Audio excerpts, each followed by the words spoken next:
These details. Now it's also time to shift our focus to other developments. Not just the train delays, these are massive train delays, but the flight delays have also become a regular sight. Few flights reaching the Indira Gandhi International Airport have also been delayed due to the increasing fog and in fact the temperature dipping in the national capital, reducing the visibility in the capital area. Well, my colleague Aditya is joining me live for more. Aditya, very good morning.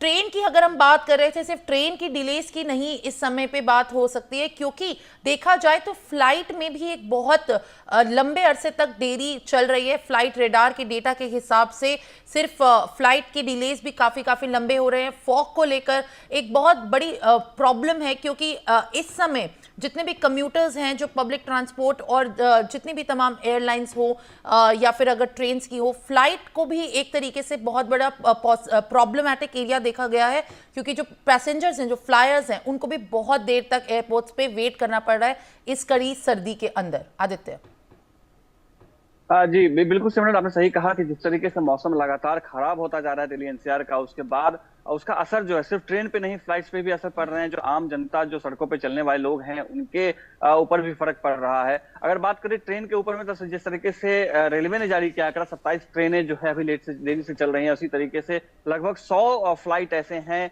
जो delay चल रहे हैं, जो अपने समय से जो निर्धारित समय था उनसे लेट चल रहे हैं। कारण है कि विजिबिलिटी इतनी कम हो गई है। जिस तरीके से ठंड बढ़ी है और जो पहाड़ी इलाके हैं वहां बर्फबारी हुई है, उसका असर जो है वो दिल्ली में हुआ है, जिसके बाद लगातार जो है फॉग बढ़ता गया है और विजिबिलिटी कम हो गई है। रनवे की बात करें, जो आईजीआई आपने जैसे बताया, इंदिरा गांधी इंटरनेशनल एयरपोर्ट जो है, वहां की विजिबिलिटी की अगर हम बात करें तो 0 से 100 मीटर की विजिबिलिटी वहां की जो है बताई जा रही है, जो बहुत ही खतरनाक माना जाता है फ्लाइट टेक ऑफ करने के लिए भी और फ्लाइट को लैंड कराने के लिए भी। ऐसी स्थिति में कोई घटना ना हो, कोई दुर्घटना ना हो और किसी तरीके से जान माल की हानि ना हो, इस तरीके से जो फ्लाइट रन करने वाली कंपनी है या जो डिपार्टमेंट्स हैं, ये कोशिश कर रहे हैं कि किसी तरीके से इस घटना को रोका जा सके या किसी भी तरीके से जो आम जनता है, जो सवारी है, उसकी जान के साथ खिलवाड़ ना हो सके। इस सब को देखते हुए फ्लाइट्स लगातार डिले हो रहे हैं और ये अभी पिछले 2 हफ्तों से लगातार इस तरीके की जो चीजें हैं वो हो रही, क्योंकि ठंड लगातार से बढ़ रही है। वैसे दिल्ली एनसीआर में आपने देखा होगा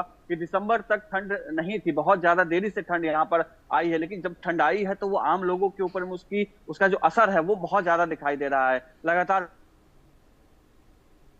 बारिश हो रही है, कल भी बारिश हुई है और अभी आगामी आने वाले 2 से 3 दिनों की भी बारिश की आशंका जताई जा रही है। केएमडी ने बताया है कि आने वाले समय में बारिश हो सकती है, उससे फॉग जो है और बढ़ सकता है, क्योंकि जिस दिन बारिश होती है उससे अगले दिन आपने महसूस किया होगा कि कभी भी फॉग कम हो जाता है, लेकिन उसके तुरंत बाद 1 दिन के बाद में फॉग जो है वो बढ़ जाता है, क्योंकि जो वाटर ड्रॉपलेट्स होते हैं वो वातावरण में फैल जाते हैं, तो उसका असर जो है बाकी के आम जनजीवन पे भी असर पड़ने वाला है। दिल्ली की अगर हम बात करें तो जिस तरीके से मौसम यहाँ पर है कि 7 डिग्री सेल्सियस मिनिमम जो तापमान है यहाँ जा रहा है और मैक्सिमम जो है 18 तक जा रहा है, जो काफी हद तक ठंडा माना जाता है। दिल्ली के लिए बहुत ठंडा माना जाता है। वैसे भी दिल्ली की ठंड जो है वो ज्यादा मशहूर है कि दिल्ली में जो है बहुत ज्यादा ठंड पड़ती है। उसका असर फ्लाइट और एयरप्लेन ट्रेन पे जो है बहुत ज्यादा पड़ रहा है। मौसम विभाग ने जिस तरीके से कहा है कि आने वाले 2 से 3 दिनों में बारिश हो सकती है, उसके बाद फॉग और बढ़ सकता है। जो हाईवे है वहां पर भी विजिबिलिटी बहुत कम हो गई है, जिस वजह से कई ऐसी वहां पे हाईवे पे भी दुर्घटनाएं हो रही है। तो ये स्थिति है पूरे दिल्ली एनसीआर समेत पूरे उत्तर भारत की।